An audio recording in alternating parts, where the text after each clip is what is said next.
Richard Boyd Barrett. It's me, sorry, I didn't have a question paper. So.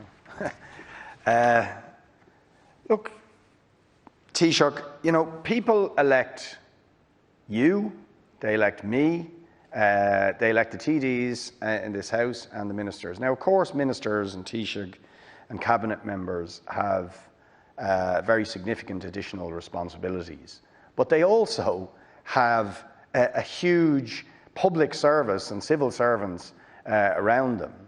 So to have on top of that an extensive layer of highly paid advisors, multiple advisors, you know, begs the question in ordinary people's minds, particularly at a time when hundreds of thousands of people are on their knees economically and financially, have lost their jobs, are having PUP payments cut, and then you have this extensive layer of advisors, multiple advisors, who some might say don't seem to be giving great advice at the moment. You know, if you take the Taoiseach's outbursts, the Public Health Department, one wonders, was that the result of very expensive advice to the Taoiseach?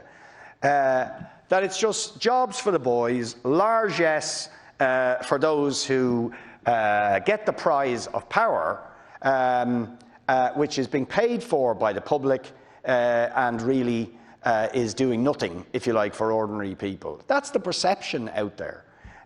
Do you not recognise that that is the case? And that, frankly, even from your own point of view, these advisors often do more to confuse than actually to assist in the business of government. And you might do better to actually just listen to the public, to listen to ordinary people out there, outside the bubble of Leinster House advisors and ministers and so on, and actually listen to ordinary people rather than paying extortionate salaries to an over-bloated layer of advisors. First of all, I'd say, in terms of Deputy Boyd Barrett, the Department of Taoiseach, for example, is not a huge department in numbers terms at all, and given the range of coordination and work it does across so many other government departments.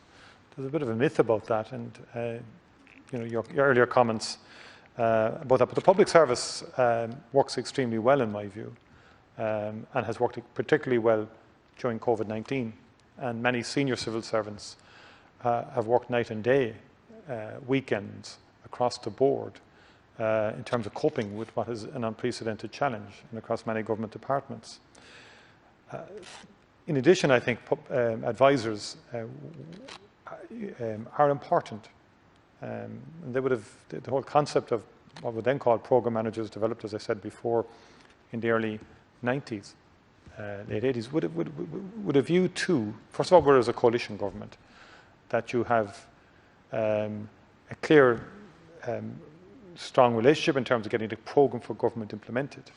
Because every political parties are elected on a programme of policies.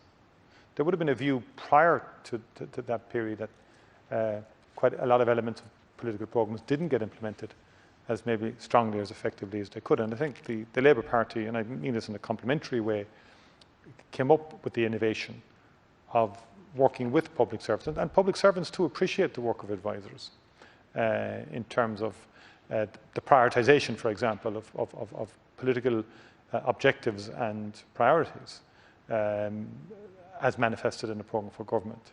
And so the implementation of those requires constant work and follow through. And that's important because government is not a technocratic exercise. And it's never meant to be a technocratic exercise. And so the idea of political advisors, to me, is not heresy. And it's not about jobs to advise, and you're saying the perception is that you help to create that perception by constantly saying that.